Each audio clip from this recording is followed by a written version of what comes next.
आपने जो बताया है उसी के लिए हम ये यहाँ बैठे हुए हैं। खुलना चाहिए, दुर्भाग्य है।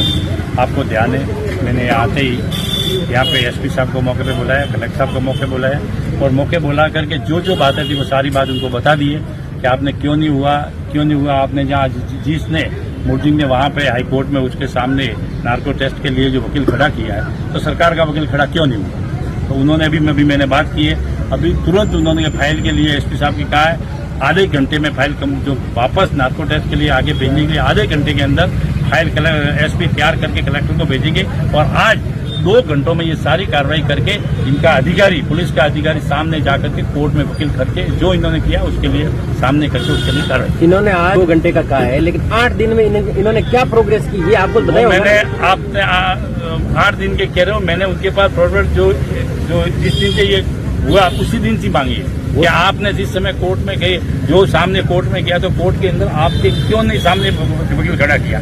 तब उन्होंने कहा कि उनका ट्रांसफर हो गया था, बल्कि जो हाचोर एमपी साहब थे, कारवे साहब, उनके पास थी, उनका ट्रांसफर हो गया था और होने के कारण वो फाइलें हमारे पास पेंडिंग पड़ी, इसलिए हमारे नहीं गए। तो उनके लिए सारी कार्रवाई करके आज ही कहा कि उसकी कार्रवाई करके उसके लिए आज पहुंचा। अगर 2 दिन में कार्रवाई नहीं होती तो इन पुलिस अधिकारियों के खिलाफ क्या कार्रवाई होगी? इनके जहाँ भी उचित जगह होगी वहाँ इनके लिए सारी बात मैंने कर ली है और अगर इन्होंने 2 दिन में कोई कार्रवाई नहीं की है तो उचित जगह जहाँ बात करनी है वह बात हम करेंगे। सर 8 दिन बाद भी कलेक्टर यहाँ धरना स्थल पे इनके सुनवाई करने के लिए नहीं पहुंचे, क्या कहेगा? नहीं, शायद कलेक्टर साहब अभी आज आए, अभी कलेक्टर साहब को बुलाया। मैं आते ही पहले कलेक्टर साहब को यहाँ बुलाकर कलेक्टर साहब वैसे ये सारे कागजों की परमिशन देने वगैरह सारा ये काम कलेक्टर साहब का है, बाकी काम सारा पुलिस का है और एसपी का है। तो एसपी साहब भी आए, एडीसी साहब भी आए और उनको बैठा करके उनके बीच में सारी बातें अपन ने की है और अभी हमारा शहर प्रतिनिधि और भी एसपी साहब को जाकर मिल रहे और मिल करके सारी बात बताई। सीएम साहब खुद राजस्थान के गृह मंत्री है, उनको ये ध्यान में है मैटर के एक बुजुर्ग महिला 8 दिन से भूखी और प्यासी बैठी है। जब मैं सिरोही से रवाना हुआ उससे पहले माननीय सीएम साहब से सबसे बात करके फिर यहाँ पहुंचा। तो सीएम साहब ने गंभीरता दिखाई है क्या? बिल्कुल गंभीरता दिखाई है, हमारे सीएम साहब ने बिल्कुल गंभीरता दिखाई है और गंभीरता के लिए मैं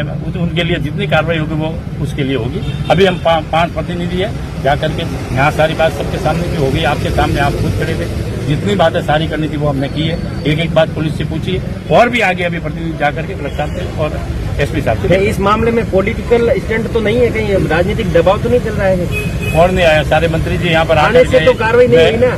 मैं 12 दिन से बाहर था, मगर जब यहाँ पहुंचते ही मैं यहाँ पे मतलब कल छुट्टी थी, मैं शनिवार को शाम को आया हूँ, मैं साउथ में था, हमारी कमेटी में था और जहाँ आते ही मेरे साहब पंकज ठाकुर साहब ने वगैरह सबने फोन किया था, लेकिन मैं बाहर हूँ। आते ही कल छुट्टी थी, छुट्टी के दिन आने का कुछ चिंता नहीं थे क्यों यहाँ पे लाना, और आज सोमवार को सुबह उठते ही मैं सबसे पहले सारे कार्यक्रम छोड़ करके यहाँ मैं पहुंचा हूँ और इसलिए पहुंचा हूँ मैं, कारण इसलिए पहुंचा कि इसको जो यहाँ पे भूख हड़ताल पे थे उनको न्याय मिले। तो कल 25 तारीख को यहाँ कल चक्का जाम है, उसके बारे में मैं बता नहीं सकता। वो तो क्या चक्का जाम से पहले न्याय मिल जाएगा? जाकर उनको कैसे न्याय मिले उसके लिए चक्का जाम से पहले न्याय मिलेगा कि नहीं मिलेगा? भरपूर कोशिश करेंगे। चक्का जाम से पहले न्याय, चक्का जाम कैसे नहीं, हमारे लिए आज सारी बातें हमने कर ली है और सारी करके करेंगे।